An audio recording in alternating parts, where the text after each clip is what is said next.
Okay guys, these are awesome. This is gonna make you feel like you can make a million of them because they go so fast. They're really fun. They're really easy. They don't take a lot of like counting or thinking or any of that stuff. And I mean, if you're looking for something to make for people for like Christmas presents or whatever, these are fantastic because you can use them as a pot holder, you can use them as just a kitchen cloth, or you can use it as a dishcloth or a washcloth. I mean, it can be anything really, and they're just super cute. And you can do them in any color. They're awesome. So, and you can probably whip one out in like, I don't know, like maybe an hour or so.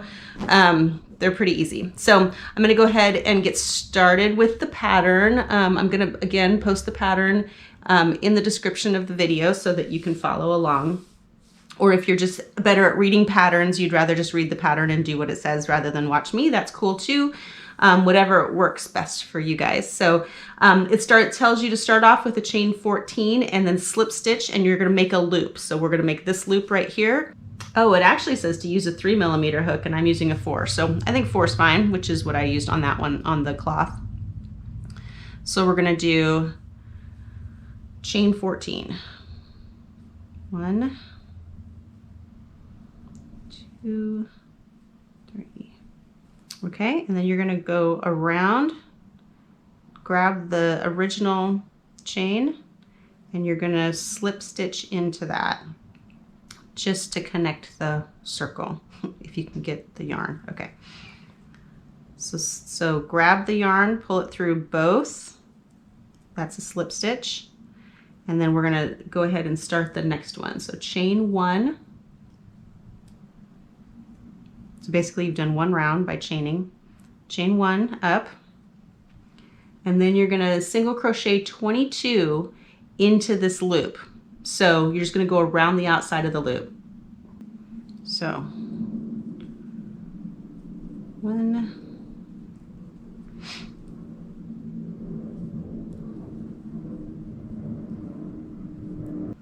and just to make sure they're kind of spaced out evenly, I just try to make sure that by the time I get to halfway through the loop, I'm at 11.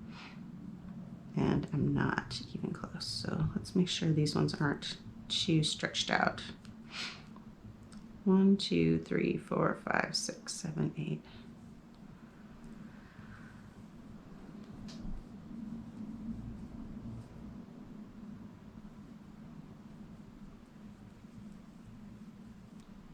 Okay, so it uses some weird terminology here on the pattern. It says you want to slip stitch into the single chain of the previous previous row. There is no previous row, so I'm assuming they mean this, because if you're crocheting in the round, you would just continue. So I'm just going to slip stitch into the beginning single crochet that we started with. Actually, that doesn't look like it. That looks like the chain. So let's do this one. Yeah, that makes it much tighter looking. Okay, that is the beginning of what we are about to do. So next thing we're gonna do from now on, when we crochet into the loops of the single crochets, you're only gonna go into the back loop. And that's what's gonna create this ridge right here that gives it that really cool texture. So from now on, only back loops, not both loops. This is how we would normally do a single crochet, but you're gonna go through just that back one. Okay, so next what we're gonna do is we're gonna chain up 1, and then we're gonna single crochet into the back loops of the next 5 stitches. So 1, 2, 3, 4, 5. So see how it's creating that little, there's a little ridge right there, and that's because you went in the back loops, not both loops. If there's no ridge there, you might want to make sure that you're only doing the back loops. Then in the next stitch, we're going to do 3. So it's going to go still in the back loops, but you're going to go 1, 2, 3. And that's creating this turn. and then you're going to do 5 back. So 1, 2, 3, 4, 5. If you can memorize that part, everything we did so far, you could probably just sit and make these while watching TV without having to look at a single pattern from now on, because the rest of it is just going back and forth and back and forth. You'll always do 3 stitches in the middle stitch of that, like see that hole right there that was created by those 3 stitches. There's 1, 2, 3. The center one, you'll always do 3 stitches in that one. The rest of them are just single stitches back and forth. So we'll do another row so you can see what I mean. So you're going to chain 1, and it says single crochet 6 and then single crochet 3 in the center stitch and then 6 back. You don't even have to count anymore because it's going to get bigger by 1 each time you go out, each row. But as long as you just keep doing your thing, you don't even have to count anymore. Just know that that center stitch always has 3.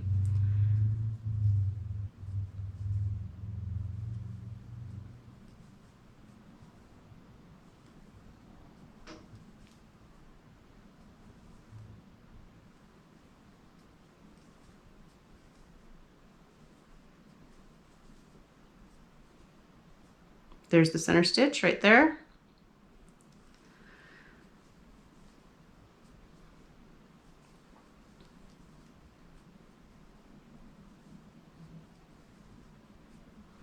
And then you just go back.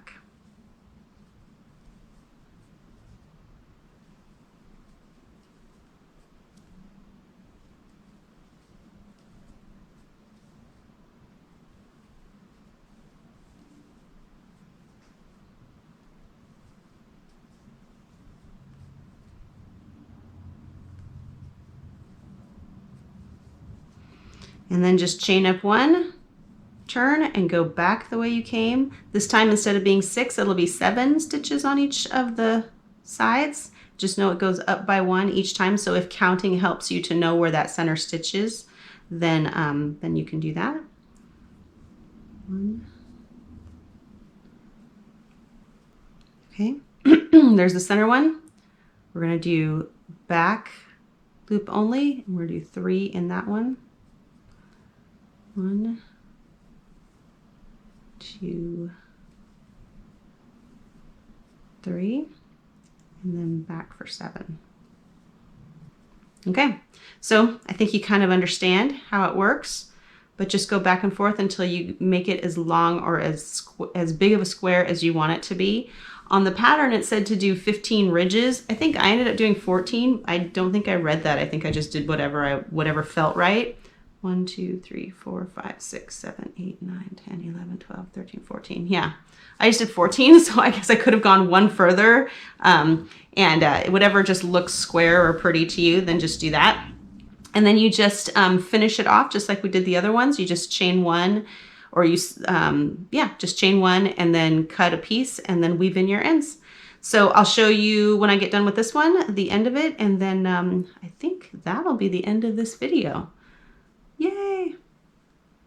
Halfway. Check it out. It's like a mama and a baby. It's like a little mini potholder. Super cute. But see how it's got like the little holes that go down the middle? I just think they're so fun. And if you can imagine, if you're like putting together like a housewarming basket or something for somebody, how cute it would be to get a couple of these in there. Or even just like these little ones are kind of fun because they're just like hand size. But anyway, continuing on. Okay guys, I thought I'd be able to finish this on camera for you, but it turns out I have a bunch of stuff I need to get done. So I'm gonna be busy doing that. My daughter got a new couch for her birthday, which was a month ago, and it was just delivered today. And so we're trying to get that into her apartment and bring back her old couch and switch it with my son's couch, and it's like a big thing. And my husband and I are also leaving town today, so we have like a bunch of stuff going on. So I'm hoping to get this video edited and up for you this weekend, maybe even tonight. So depending on how much Wi-Fi we have where we are. But anyway, it's pretty simple to finish it off. You just want to take this and weave in your ends just like before. This one, when you get to the end, you just chain one and cut it off just like we did with the last. So just chain one and then pull this up and cut it. I'm not going to because I want it to match, but and then you just weave in those ends, and then that is it. I just love these because I think they're so fun and they're super easy to do really quick. The other thing too is that let me know if this is something you want me to do more of. I think once you've seen one pot holder done, you can kind of figure out the rest of them on your own. But if you see a pot holder or a kitchen cloth or a dishcloth pattern that you would like me to demonstrate for you, I can do that. Just maybe send me the link either in Messenger, or you can just post it on the replies on this video, and let me know what you see that you like out there. There's a ton of them. There's literally hundreds of different versions of pot holders and things that you can do. Other than that, I think if you guys are done with pot holders and dishcloths, we can maybe move on to the wrap with the pockets that we were looking at. So anyway, just let me know what you're thinking, how you're feeling. As always, send me pictures of what you accomplished so I can start. I would like to start an album for the blanket, and I would also like to start an album for all of our pot holders too. So I think it'd be really fun to just kind of keep track of all those and tag you in your pictures and stuff. So anyway, I hope you guys are hanging in there okay. And you know, if you're not, you're always welcome to message me and we can talk, or I can call and we can talk. Just seems like a time when we all need a little bit more emotional support right now, and we all need a little bit of some comfort. Anyway, enjoy. I hope you have fun with your crochet project, and I will see you guys soon. Bye.